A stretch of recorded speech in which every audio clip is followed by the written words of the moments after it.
Hi, it's Dwyer, gamblersadvisory.com, a free site, bettingangle.us, a free site. It is the last day of the year, December 31st, 2022. Last 12 hours of that last day of the year. Let's make two predictions on two high-profile fights, right? Two upsets, potential upsets. The betting side of the play, for me, is clear. But first, remember, the opinion you should follow should be your own. Just consider this video to be a second opinion from a complete stranger online. Now let's back up a bit. Let's just talk about styles. I heard a pundit the other day, I think it was Barry McGuigan, talk about a possible matchup involving Lennox Lewis, a great heavyweight champion, versus Tyson Fury, another great heavyweight champion. Note that for me, personally, Lewis occupies a special place because, like me, Lewis is from Jamaica. He's from Yard, right? I love seeing his success. As a fan, I rooted for Lennox Lewis. Very inspirational. Plus, he supported the presidential pardon of my favorite fighter ever, Jack Johnson. But Tyson Fury, who's also historical, has legs that Lennox Lewis never had. Fury can get up on the balls of his feet and move around the ring. Fury's jab is a mobile jab, not a stationary jab like Lennox Lewis's. And Fury would be able to offset the reach advantage that Lewis had in many of his fights. Right? As a fan, I love Lennox Lewis. Love the way he carries himself. He's really one of those ambassadors for Jamaican culture. But in my opinion, Lewis would have a hard time establishing a pocket against Fury.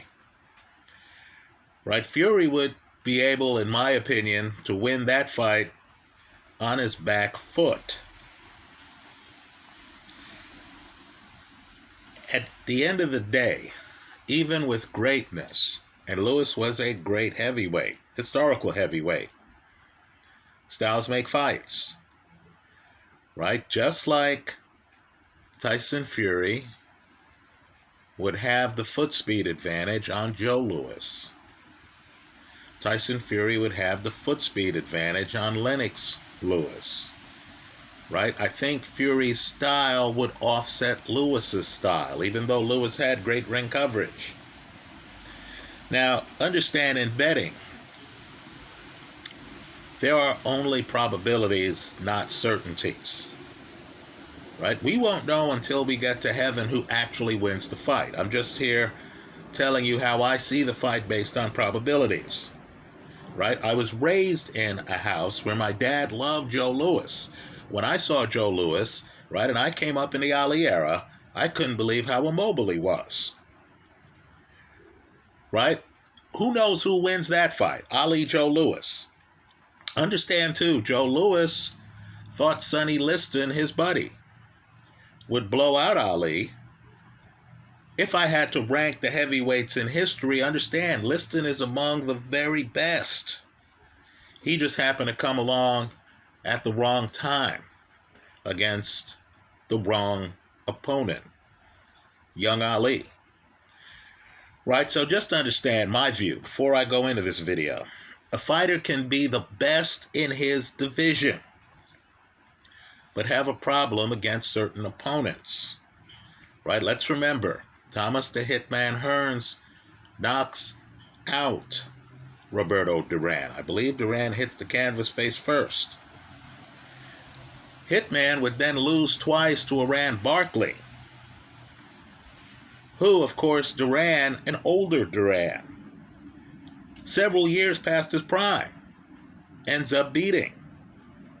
Right? So styles make fights. You can't say this fighter beat that fighter, so that necessarily means that this other fighter over here beats the guy who beat the other guy. That's not the way. There's not as much transferability as you think. Let's also weave in the odds. Understand the world will see a Lennox Lewis, a great fighter who stopped Mike Tyson, a great fighter who beat Riddick Bowe at the Olympics, a great fighter who you and I know beat Evander Holyfield twice. They called the first fight a draw, which was ridiculous. So they fought again, and Lewis beat him.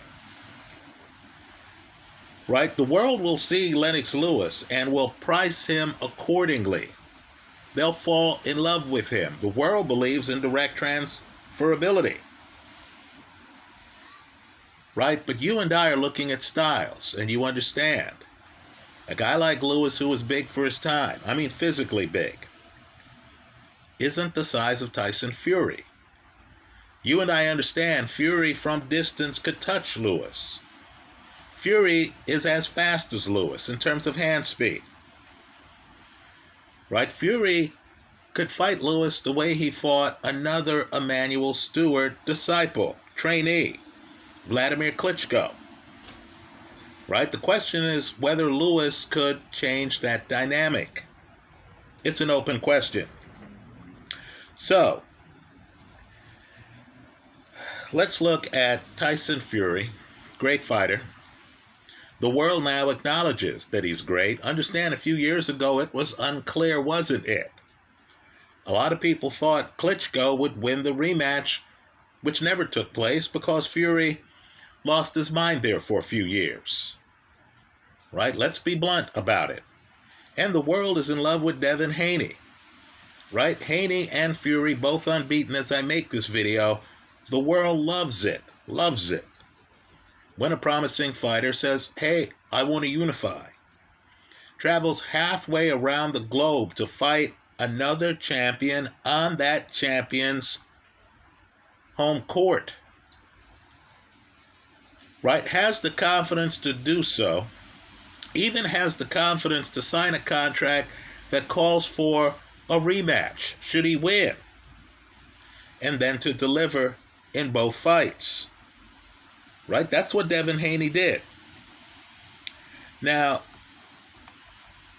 the public is going to make both of those fighters meaningful favorites. You mean I have an unbeaten champ here who has a lot of skills, who typically has the better legs than their opponent? Isn't that one of the huge advantages both Fury and Devin Haney have? They move better than the opponents. Right? They have mobile jabs.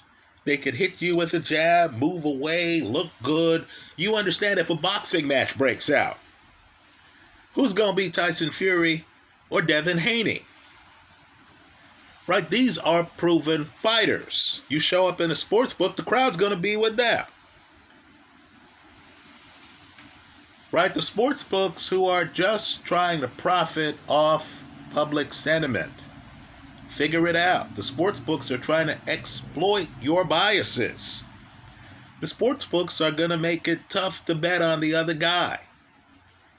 Right? Then, of course, their narratives. Both Devin Haney and Tyson Fury are taller than their opponents. These are the big men who can move. Right? The idea is, hey, you're dealing with a Tyson Fury, even a Lennox Lewis, is at a size disadvantage. And of course, Lewis has the mobility advantage. Same thing with Devin Haney, who's big for 135. Let's face it, he won't be able to fight at 135 much longer. Now, both are meaningful favorites in their upcoming fights. In my opinion, neither should be. In fact, their upcoming fights, Fury, Usyk, Devin Haney, Vasily Lomachenko, are remarkably similar. Right? The favorites, Fury and Haney are the taller men, who normally have better legs than their opponents. Right? What's the Fury fight where his opponent had better legs than him? What's the Haney fight where his opponent had better legs than him? Right? They've been able to live off that mobility and to profit from it. It's a big part of their success. The ability to move back, right? The pocket becomes too hot. These guys will just back away, right? It's like, hey, man, I don't need to trade with Derek Chisora in the pocket. Let me just back away. Let me have this guy come into my jab and let me take a breather. Let me clear my head, right? The ability to do so left or right, right? Both of these guys can circle you this way, can circle you that way. Their legs take them where they want to go. But here, against Usyk, against Loma, understand the opponents are the ones with the superior mobility.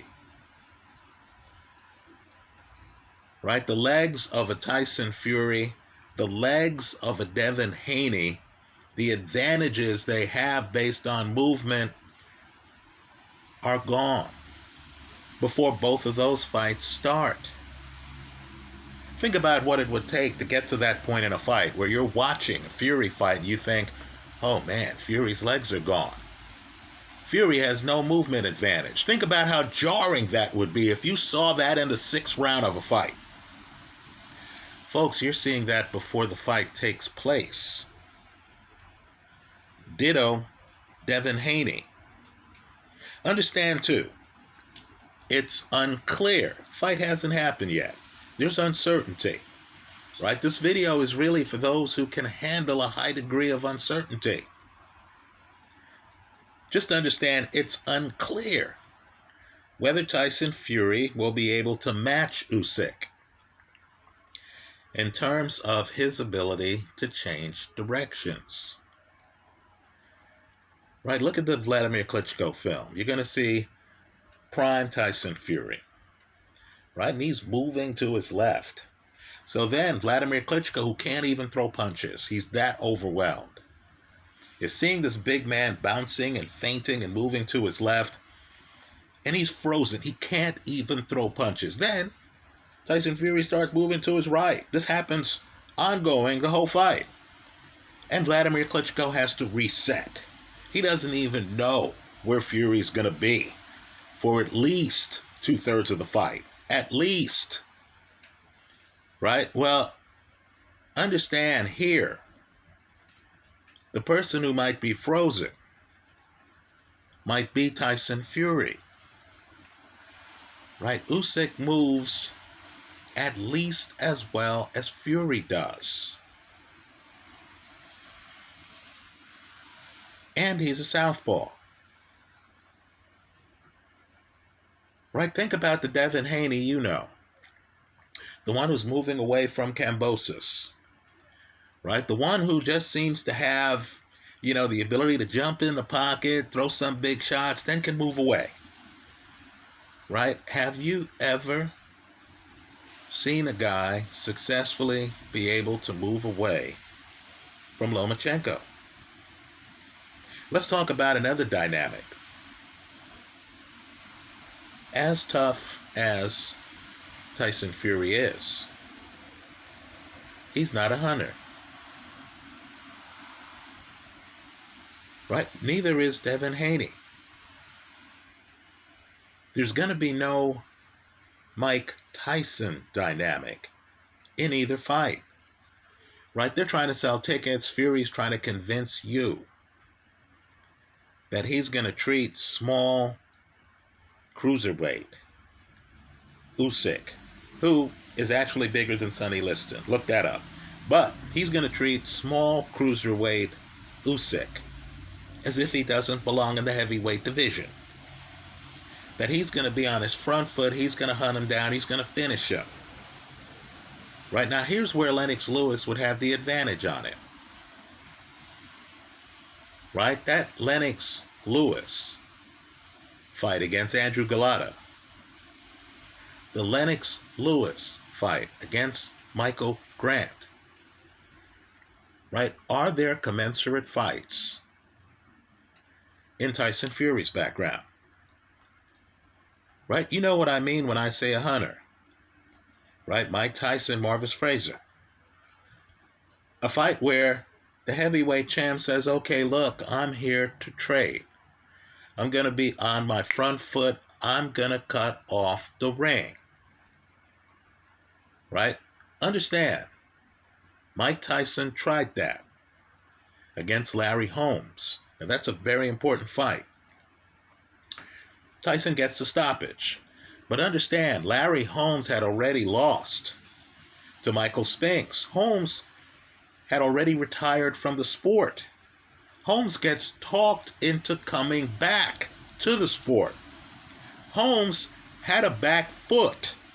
Now, the Larry Holmes who fights Mike Tyson is a diminished Larry Holmes. That's not Larry during his 40-plus fight unbeaten streak.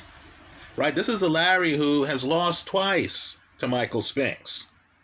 Mike Tyson comes on his front foot, and Larry, who was elite, right, just past his prime. Larry's very much in that fight. Tyson couldn't cut off the ring on Larry. When Tyson did, Larry throws feints at Tyson, then is able to leave the corner. Now here you have a prime Alexander Usyk. Folks, he's in his prime. He's already faced the seek and destroy heavyweight, Derek Chisora. Now I know Tyson Fury just beat Derek Chisora. Just understand, Derek Chisora in today's heavyweight division is the seasoned heavyweight who comes after you physically in the first round of fights. Yes, there are those in the heavyweight division who have more first round knockouts. Deontay Wilder, right? You're at great risk against Wilder in the first round of fights, but Wilder doesn't come across the ring and hunt you. Wilder isn't Mike Tyson in the Marvis Frazier fight. Right? Derek Chisora is the fighter who physically comes across the ring and confronts you, as he did against David Haye, as he did against Usyk, as he did against Joseph Parker. Right? You and I know Fury's real game is to figure you out, solve the puzzle, spend rounds at it, figure out which punch lands, figure out the timing, the sequencing, and then to dust you off. Guys go rounds against Tyson Fury, even guys without movement. How many rounds did Dillian White last? Now you throw in movement, you throw in a southpaw who fights faster, not slower, fights faster than Tyson Fury, who's going to be able to duck under, dodge Fury's jab. Right? There's a 3D dynamic to avoiding a jab. A guy with superior foot speed can stay outside, let you throw punches, then come in between the punches. A lefty, it's hard to land a jab on a lefty who knows how to move. Right? So, let's just get ridiculous here. Let me underscore this too. The Devin Haney fight is even more critical, because not only does Loma have better legs than Devin Haney, and are you certain Devin Haney is going to know what to do against a guy with better legs than him? Won't Devin Haney be in uncharted waters in the first round? But understand, at least in the Fury fight, Fury is ambidextrous. Not that Fury's left is going to matter that much, because he'll go southpaw against a southpaw who moves better than him. Usyk's too fast to have a guy go to his offhand stance. Slow him down. Well, with Devin Haney, what happens when Loma, who is ambidextrous, who might not have the punch, but who can be more of a hunter than Devin Haney on his front foot? Right, Devin Haney is going to be dealing with a guy who might be hunting him, who has the superior legs. Nicholas Walters was a hardcore knockout puncher, Jamaican, right? Hardcore knockout puncher, was unbeaten when he faced Loma, right? Had beaten people like Nonito Donaire, who gave Inoue his toughest fight, right? That first Donaire-Inoue fight is Inoue's toughest fight. I mention Inoue because he's one of the very best in boxing, unbeaten knockout punching champion. Well, folks, just understand, Nicholas Walters, the knockout puncher, is backed up against the ropes by a front foot heavy Loma. Understand how devastating Loma is on his front foot. And understand, Loma had a bad shoulder for the Teofimo Lopez fight and fought the wrong strategy. He's on his back foot. You needed the Loma who fought Nicholas Walters against Teofimo. Right? Well, let me just say this. Loma goes through a series of fights, including that Nicholas Walters fight, where guys just flat out quit. They were pinned by Loma. Loma's in front of them. They couldn't find Loma because Loma moves well. Loma's stamina is legendary in the sport. Right? As you analyze this fight and you look at the age and you say, oh man, this dude's in his 30s at lightweight. Right? Just understand, Loma trains with Usyk. Both of them are among the top in boxing in terms of stamina.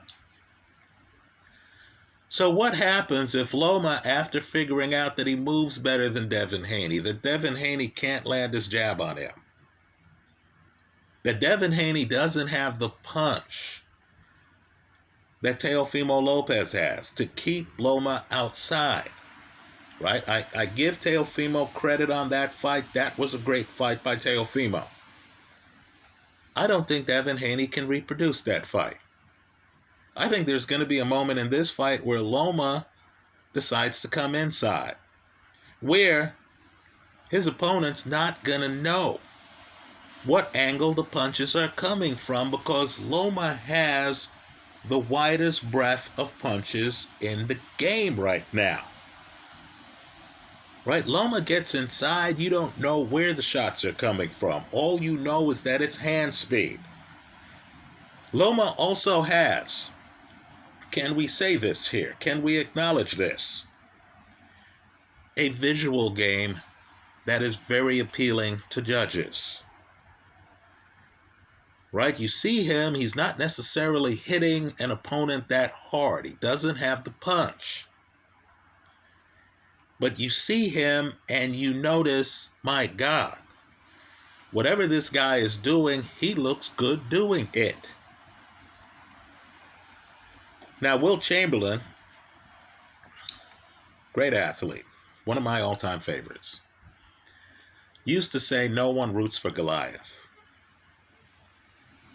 Right? I'm just telling you, no one roots for Goliath. I've seen fights where a Goliath is very much in the fight, and the crowd is fawning over his opponent, George Foreman, Jimmy Young. Right? Now, I'm just telling you that if the shorter guy, and of course, Loma, Usyk have never been KO'd. If the shorter guy has negated the taller guy's foot speed in these fights and is landing flush shots, right? Didn't you just see Usyk landing straight left hands on Anthony Joshua? You remember the Tony Bellew Usyk fight? You remember how that fight ends? Wow, was that straight left good enough for you? When you see a shorter guy who's getting by on boxing mastery, making you miss, right? Moving around the ring, changing the angle, landing punches in bunches, then moving away, right? Understand how bad Loma can make you look. Loma had a fight where he stops and he starts motioning, not even to the referee. He starts motioning to the guy's corner to end the fight. You're watching the fight and you're thinking, my God, this looks like Larry Holmes against Ali. Right? Looked like Loma was so comfortable in the pocket that Homeboy could actually start a dialogue in the middle of the round with the fighter's corner. You know, there's a fight there where Floyd Mayweather got so comfortable. I think the fight was on HBO. Floyd Mayweather got so comfortable in the fight that he happened to be over by the side of the ring where the announcers were. And Floyd, in the middle of the round, started talking to the announcers. Right, folks? That's devastating when a favorite does it. If an underdog does that, if Loma starts talking to the corner, right? Who's in Devin Haney's corner? His dad? If Loma starts motioning to the crowd, if Loma starts talking to the announcing team, Loma, who today is a plus 175 underdog, will likely win the fight on the scorecards. Right? People, you know, boxing's an expectation game. You go into a fight and the underdog, the guy who's a greater than a plus 150, and understand a plus 150 means the market is giving that fighter a 40% chance. 40% chance of winning the fight. So Loma, where he's a plus 175, is getting less than a 40% chance of winning the fight. Now I've said, the best bets sometimes make themselves. Right? If you're at a sports book and they post odds, and it's a fight in Loma's division, right? He's not fighting Terrence Crawford or some dude who outweighs him. He's at 135, and they tell you, yeah, the odds currently give Loma a less than 40% chance. You don't have to be Einstein or Nostradamus. You're going to say, hey, that sounds like compelling odds to me, because you understand there's a distinct possibility that Loma's going to have the faster hands, the better legs, the better front foot.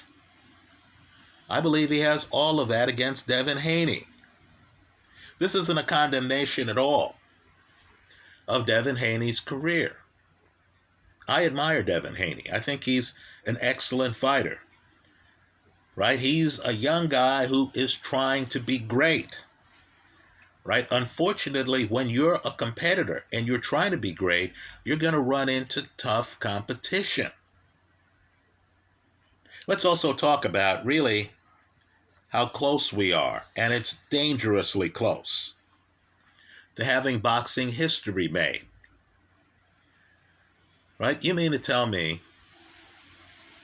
that the guy with the most belts right now at heavyweight is a former undisputed cruiserweight champ who's unbeaten, who also was an Olympic champion? Right now, folks, just understand it's very rare to have two unbeaten guys with a share of the heavyweight title go head to head. Right? I know that happened with Anthony Joshua and Joseph Parker. Right? But understand there, we all understood. Joshua and Parker were young. These were young champions starting out their careers.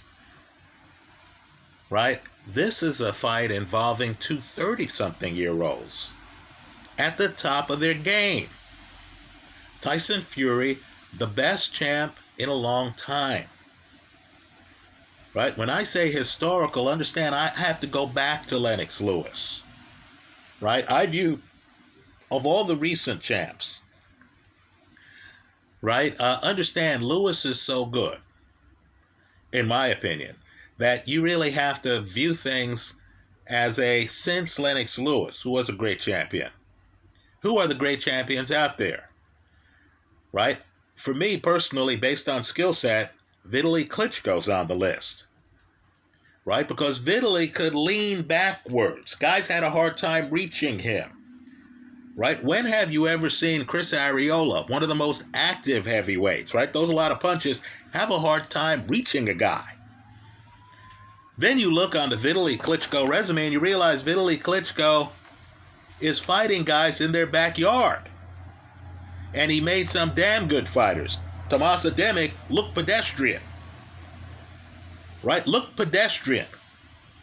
After the fight, in the ring, I believe Chris Arreola, that fight takes place in California. And Chris Arreola was asked about the fight, and he said, that guy kicked my ass, basically. Right? Vitaly Klitschko, legendary fighter. Then you have Tyson Fury. Right? Understand. The Vladimir Klitschko-Fury fight, and that's when Klitschko's an active fighter. He hasn't taken a year off out of the ring. Right? You understood that Vladimir Klitschko simply didn't have Fury's legs. So here you have a real heavyweight. Right? Dare I say a great heavyweight. One of the reference points for the division. Right? You heard me mention Joe Louis earlier, right? You heard me mention Jack Johnson earlier, right? Every now and then, some heavyweight champ comes where you say, you know, this guy is historical. You have a historical heavyweight champ here. Right? Still unbeaten. Now, you mean to tell me that Usyk is literally one fight away from possibly beating a guy who many, myself, view as historical and being undisputed at cruiser and heavy, right? I recognize there's a light heavyweight crowd out there, right? Ezzard Charles kills a man in a light heavyweight fight. Decides he's too dangerous at light heavyweight. Goes up to heavyweight, beats Joe Louis, for crying out loud. Right? Michael Spinks, unbeaten. Light heavyweight champ, goes up to heavyweight and beats Larry Holmes, for crying out loud. Right? But understand, this is different.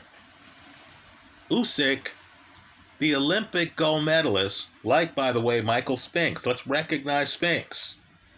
Right? Usyk, undisputed at cruiser.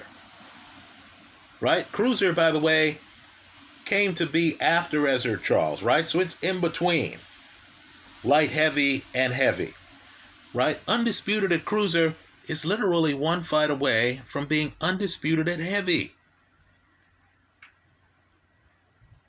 Right? Just understand, if Usyk beats Fury, you're talking about a legendary fighter that is going to be hard for future generations to process.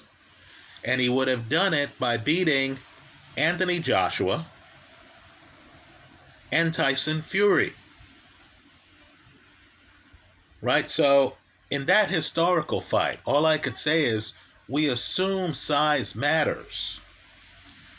Right? The base case for Fury is he's the heavyweight. Fury's telling you, this guy's too small. I'm going to hunt him down. But Fury is not a hunter. This is not Joe Frazier, where bell rings and you know Joe is going to be in your face. You know there's going to be some part of the first or second round where Joe's going to be deep in the pocket trying to take your head off with left hooks. Right? That's not Tyson Fury. So if you know the fight's going to go rounds, if you know his opponent has never been knocked out, At some point, don't you have to start saying to yourself, okay, what are the scenarios in the fight? You're going to know early, by the way, whether or not Tyson Fury, who, like Ali, who got dropped by Sonny Banks, who got dropped by Henry Cooper, Fury doesn't have the best chin, does he? Right, by the way, Lennox Lewis dropped by Oliver McCall. Right, dropped by Hasim Rahman. Just understand, if this fight ends up being a boxing match and not a bigger man against smaller man shootout, if a boxing match breaks out, what are the odds, if I told you the fight necessarily ends by decision, what are the odds that Tyson Fury wins the decision over the underdog in a world where nobody roots for Goliath? And you understand, for this fight to go the distance, that means Fury is going to be doing a lot of swinging and missing. Right? So, the casinos are telling you that Lomachenko and his stablemate, Alexander Usyk, are underdogs.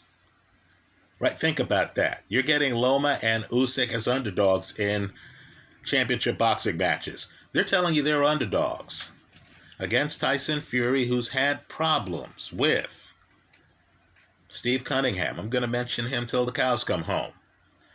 Right? Otto Wallin. That fight is a must-watch. Right? Fury gets cut. Fury realizes he cannot stay in the middle of the ring with Otto Wallin.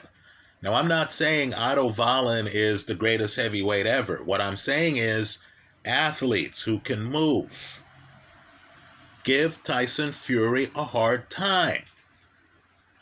Fury has to literally get up close on Otto Wallin. I'm sure Wallin looks at the replays of that fight and thinks, what was I doing allowing myself to get pinned on the ropes? You know that's not going to happen with Alexander Usyk, who now has the benefit of looking at that film.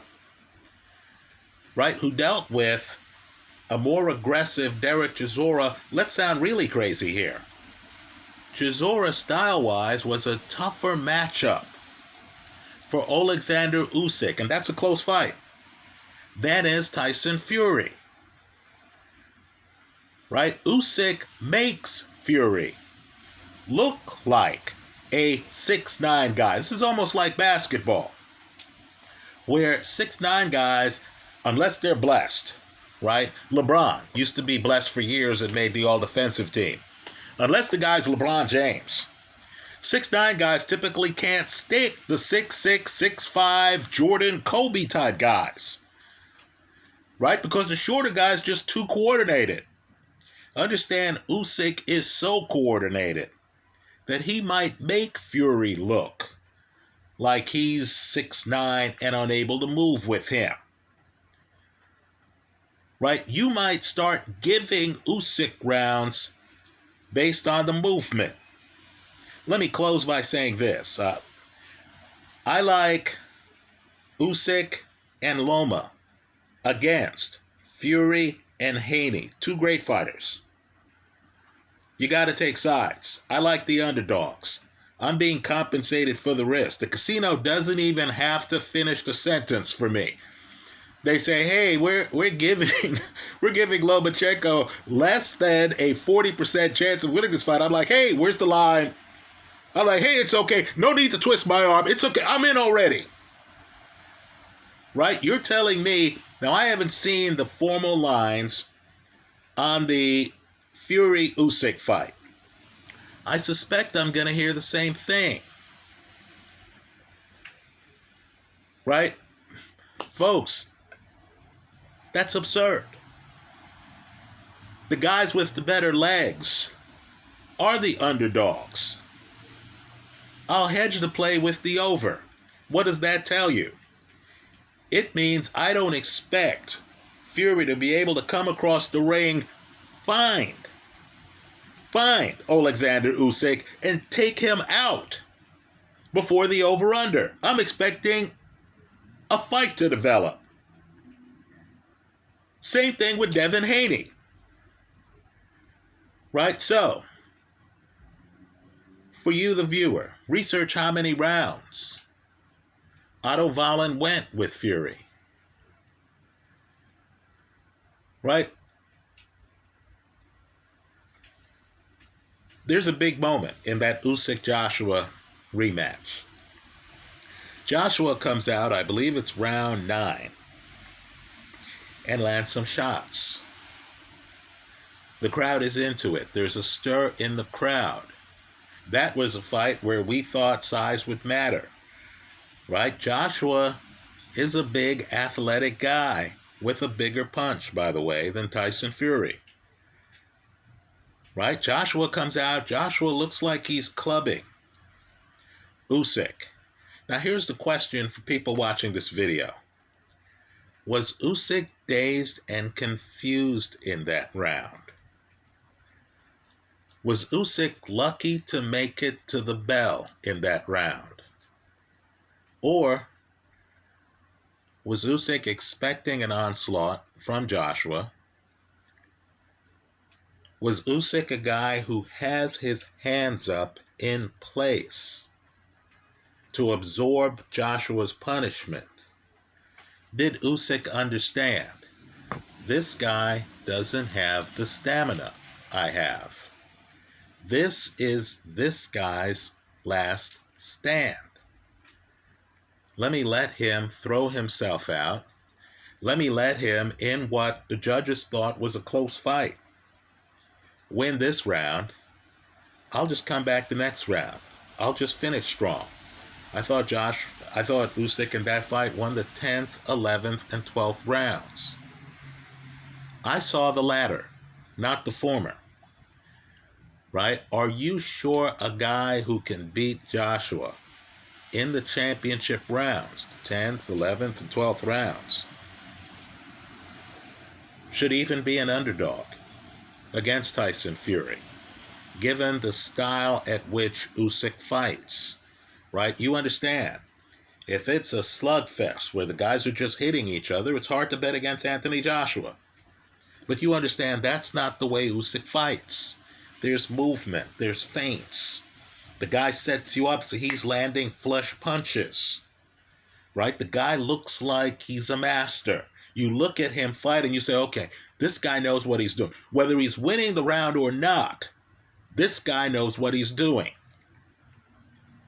This is Fury's toughest fight in a career where he has fought Vladimir Klitschko and Deontay Wilder. I know some of you disagree with me, but both of those guys are clear Hall of Famers. Both of those guys are multi-year heavyweight champions. Right? Understand what Fury did. He stops Wilder in 2 different fights. Right? Wilder's been knocked out by nobody else. Right? His only knockout losses, his only losses are to Tyson Fury. Right? From this seat, I don't think Fury can knock out Alexander Usyk. I think Usyk's too slippery. I think Usyk's more athletic than him. I think the same thing of Lomachenko. I think it's meaningful that these 2 Ukrainians train together. I like the underdogs in both of those fights. I'll hedge it with the over. I'm expecting both fights to go several rounds. Let me hear from you. Happy New Year. I hope you leave your comments in the comment section of this YouTube video. Thanks for stopping by.